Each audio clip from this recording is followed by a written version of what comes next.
नमस्कार मित्रों, आज की कहानी है जीवन का असली आनंद क्या है। और चैनल पर नए हो तो चैनल को अवश्य सब्सक्राइब करें। बहुत प्राचीन काल की बात है। एक किसान अपने गांव की परेशानियों से बहुत ही ज़्यादा दुखी था, उदास था। किसी ने उसे दुखों के निवारण के लिए बुद्ध की शरण में जाने को कहा, जो कुछ दिनों के लिए यहाँ से कुछ दूर एक गांव में आए हैं। वह निश्चय ही तुम्हारे सब दुखों का निवारण करेंगे। यह सुनकर किसान बड़ी इच्छा से बुद्ध की शरण में गया, यह सोचकर कि बुद्ध उसे उसकी समस्याओं, मानसिक पीड़ा, तनाव और दुखों से मुक्ति दिलाएंगे। वह बुद्ध के पास जा पहुंचा। उसने महात्मा बुद्ध से कहा कि हे महात्मा बुद्ध, मैं एक गरीब किसान हूँ। मुझे खेती करना बहुत पसंद है, लेकिन बारिश कभी भी पर्याप्त नहीं होती है और मेरी फसलें बर्बाद हो जाती हैं। पिछले साल मेरे पास खाने के लिए कुछ नहीं था और इस साल भी अत्यधिक बारिश के कारण फसल को बहुत ही ज़्यादा नुकसान हुआ है। मेरे पास खाने के लिए पर्याप्त भोजन भी नहीं है। किसान ने कहा, मैं शादीशुदा हूँ। मेरी पत्नी मेरा ख्याल रखती है। मैं उससे बहुत ही ज़्यादा प्यार करता हूँ, लेकिन कभी कभी वह मुझे बहुत ही ज़्यादा परेशान करती है और घर में बहुत ही क्लेश हो जाता है, जिससे मुझे लगता है कि अच्छा होता अगर वह मेरी ज़िंदगी में नहीं आती। मेरे 2 बच्चे भी हैं। कभी कभी मेरे बच्चे भी मेरा बहुत ही ज़्यादा अनादर और अवज्ञा करते हैं, मेरे निर्देशों का पालन नहीं करते। किसान लगातार महात्मा बुद्ध को अपने दुखमय जीवन के बारे में ऐसी तमाम बातें बता रहा था।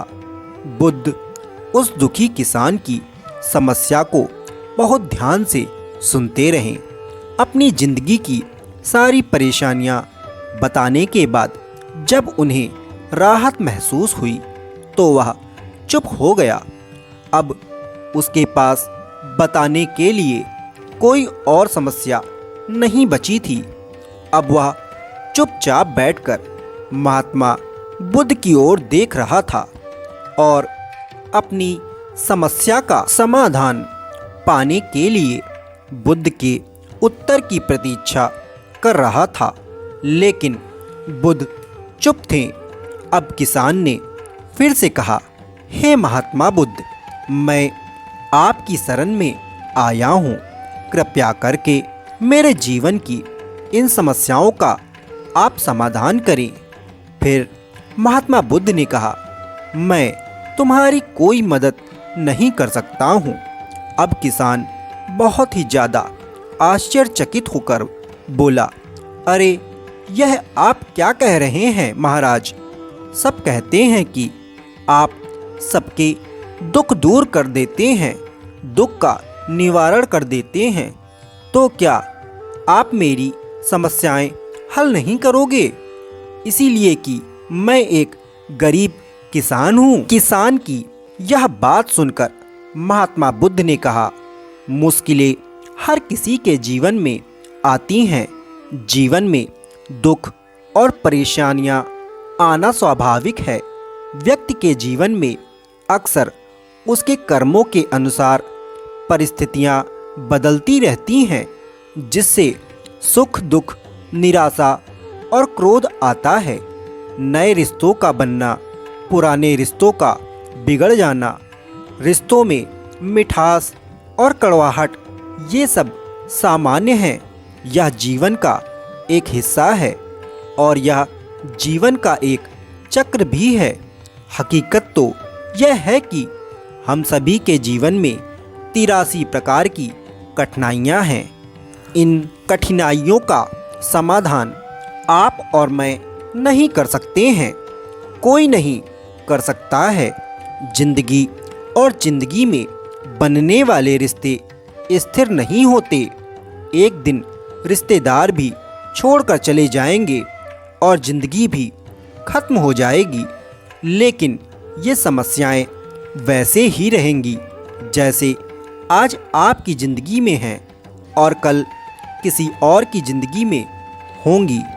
इस पर किसान अपना नियंत्रण खो देता है और वह बहुत ज़्यादा क्रोधित हो जाता है, आक्रोशित हो जाता है और बहुत ही ऊंची आवाज़ में महात्मा बुद्ध से कहता है कि हर कोई कहता है कि तुम्हें एक महात्मा, एक सिद्ध पुरुष, एक प्रबुद्ध व्यक्ति होना चाहिए।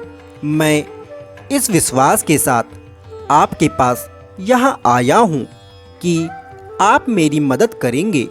यदि आप मेरी समस्याएं हल नहीं कर सकते हैं तो मेरा यहाँ आना व्यर्थ था।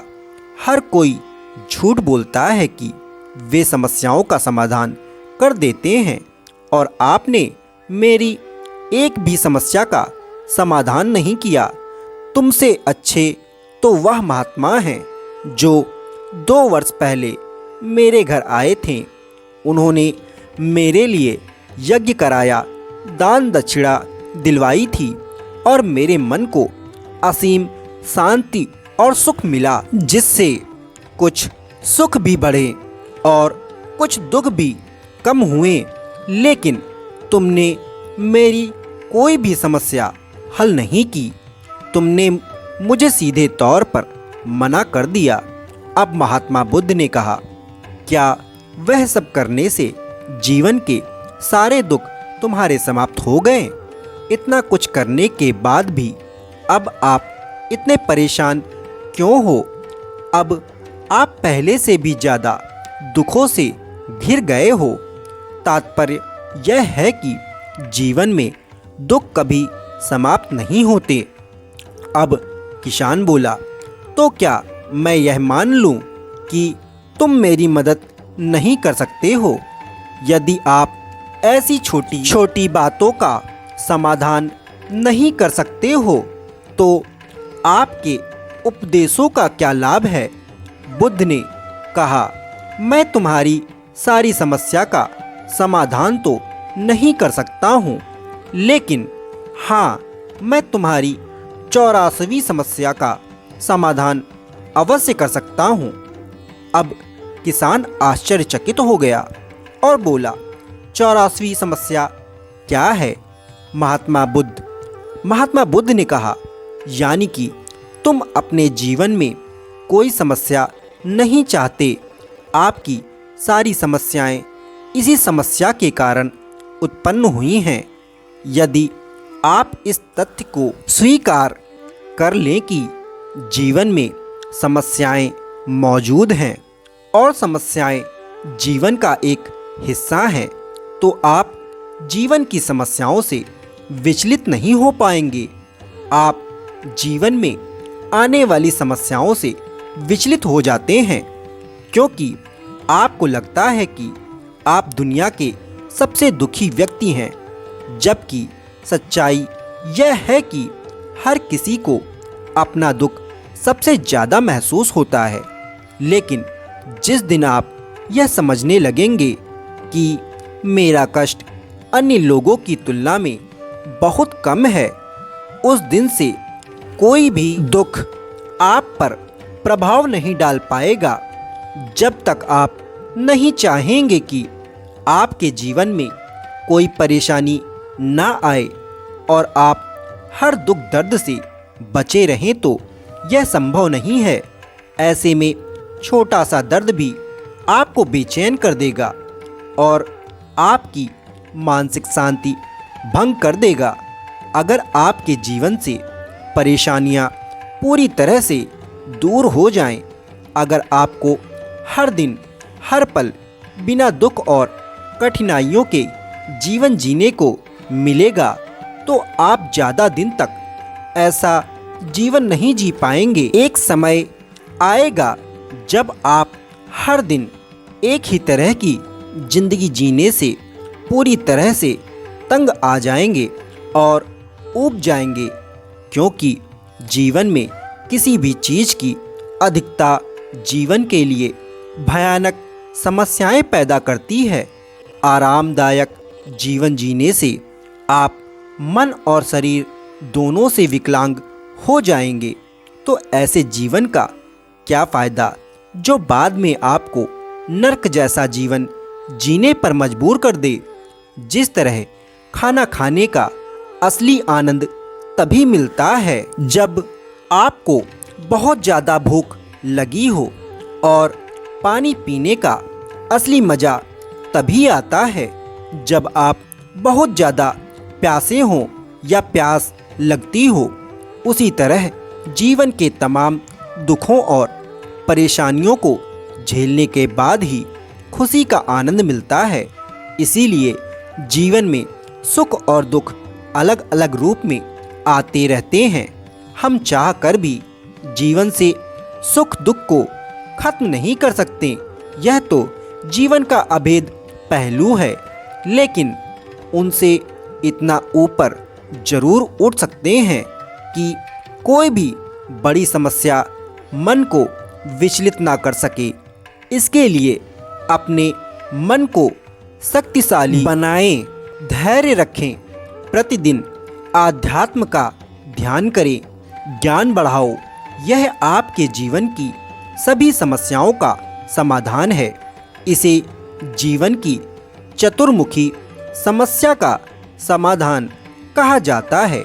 महात्मा बुद्ध का यह अद्भुत ज्ञान पाकर किसान बहुत संतुष्ट हो गया और उसका मन बिल्कुल हल्का हो गया। मन में जो समस्याएं परेशान कर रही थीं, उनके प्रति जिज्ञासा उसकी शांत हो गई।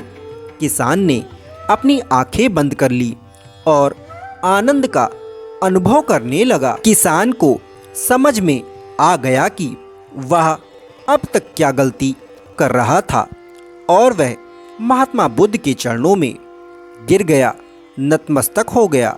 तो दोस्तों, मुझे उम्मीद है कि महात्मा बुद्ध की इस कहानी बुद्ध प्रेरणादायक के माध्यम से आपके जीवन की कई समस्या समाप्त हो गई होंगी, या कुछ समस्याओं का समाधान जरूर मिल गया होगा।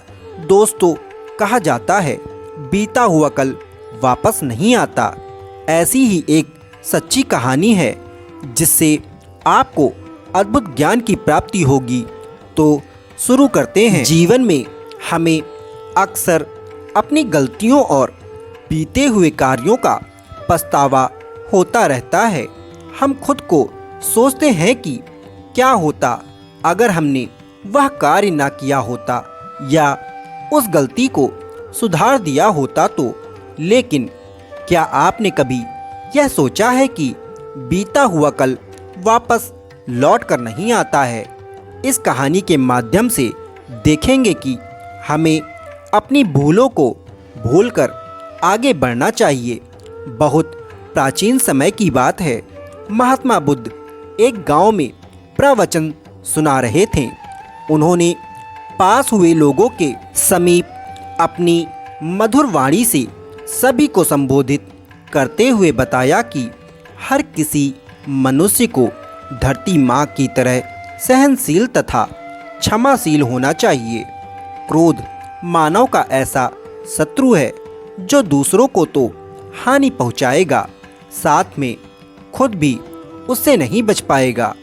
इसीलिए क्रोध, ईर्ष्या मानव की सबसे बड़े शत्रु हैं। यह सब सभा में सभी लोग शांति से उनकी बात को ध्यानपूर्वक सुन रहे थे। तभी वहाँ उस सभा के उपस्थित एक अधिक्रोधित व्यक्ति भी वहाँ मौजूद था। वह पहले तो उनकी बात सुनता रहा, फिर वह अचानक से महात्मा जी से क्रोधित होकर बोला। आवेश के साथ बोलते समय उसका आँखों का रंग खून के समान लाल हो रहा था। उसने बोला कि तुम ढोंगी हो, पाखंडी हो, यहाँ बैठकर लोगों को बेवकूफ़ बना रहे हो, समय खराब कर रहे हो। यह जो भी तुम कुछ कर रहे हो ना, इसको सचमुच करना बहुत मुश्किल है, समझे? तुम्हारी इन बातों का कोई मतलब नहीं है। यह सब बातें कोई मायने नहीं रखती हैं। असल जिंदगी में कहानी सुनाना बंद करो धूर्त महात्मा, और जहाँ से आए हो वहीं चले जाओ। ऐसे कठोर वचन सुनकर भी महात्मा बुद्ध जी उस क्रोधी पुरुष का कोई विरोध नहीं करते हैं और ना ही उसकी बातों पर कोई भी प्रतिक्रिया दी। वह शांत रहें और अपना काम करते रहें, जिससे वह पुरुष और भी ज़्यादा क्रोधित हो गया। उसकी समझ में नहीं आया वह क्या करे। तब उस पुरुष ने महात्मा जी के पास में जाकर उनके मुंह पर थूक दिया और वहां से वह चला गया। अगले दिन जब उस व्यक्ति का क्रोध शांत हुआ और उसे अपनी गलती का पछतावा हुआ, तब वह आत्मग्लानि में जलने लगा और फिर उसने सोचा कि उस महात्मा से मुझे माफ़ी मांगनी चाहिए। मैंने क्रोध में आकर यह क्या कर दिया। वह महात्मा जी की खोज में उसी स्थान पर गया जहां महात्मा जी कल प्रवचन दे रहे थे, लेकिन महात्मा जी वहां कहाँ मिलने वाले थे। वह तो अपने शिष्यों के साथ अन्य किसी गांव की यात्रा पर निकल पड़े। वह पुरुष सब लोगों से महात्मा जी के बारे में पूछता पूछता उस स्थान पर जा पहुंच गया जहां कि महात्मा जी प्रवचन कर रहे थे। तब उस पुरुष को महात्मा जी के शिष्यों ने उसे उनके पास जाने से रोक दिया, लेकिन महात्मा जी ने अपने शिष्यों को आदेश दिया कि उसे आने दें उस पुरुष को। तब वह पुरुष महात्मा जी के चरणों पर आकर गिर गया और उनसे बोला, मुझे क्षमा कीजिए महाराज। उसने महात्मा जी को बताया, आप भूल गए हो कि मैं वही हूँ जिसने कल आपका इतना ज़्यादा अपमान किया था। मैं अपने दुष्ट कृत्यों की आपसे माफ़ी मांगता हूँ। तब महात्मा बुद्ध जी ने बड़े शालीनता से उस पुरुष से बोला कि कौन सी बात। तब उस पुरुष ने बड़ी हैरानी से महात्मा जी की ओर देखा। महात्मा जी बोले कि मैं तो बीती बातें वहीं छोड़ आया हूँ, क्योंकि बीता हुआ कल कभी वापस लौट कर नहीं आता। इसीलिए बीती हुई बातों की वजह से आज और अपना आने वाला कल नहीं बिगाड़ना चाहिए। जो हो गया सो हो गया। तुम्हें अपनी भूल का एहसास हुआ, यही सबसे बड़ी बात है। तुम अपनी गलती को मान लिए, सो तुम अब निर्मल हो गए हो। इसीलिए कोई भी ग्लानि अपने मन में नहीं रखो। अपने आने वाले कल के बारे में विचार करो और उसे सुधारने का प्रयास करो। महात्मा जी की बात सुन करके उस पुरुष के मन का भार हल्का हो गया और उसने महात्मा जी के चरणों को पकड़कर कहा, आज से मैं अपने क्रोध का त्याग करता हूँ और धैर्यवान और क्षमाशील होने का प्रण आज से लेता हूँ। तो दोस्तों, इस कहानी से हमें यह सीख मिलती है कि यदि अपने बीते हुए कल की गलती को लेकर हमें वर्तमान में उसका पछतावा ना कर, उस गलती को हमें अपने भविष्य में कभी नहीं करना चाहिए। क्योंकि दोस्तों, बीता हुआ कल कभी लौटकर वापस नहीं आता है। तो दोस्तों, आशा करता हूँ यह मेरे द्वारा सुनाई गई कहानी आपको बेहद पसंद आई होगी। यदि पसंद आई हो तो चैनल को अवश्य सब्सक्राइब करें ताकि इसी प्रकार की कहानियाँ आप तक सबसे पहले पहुँच सके और बेल नोटिफिकेशन ऑन करना ना भूलें। नमस्कार दोस्तों।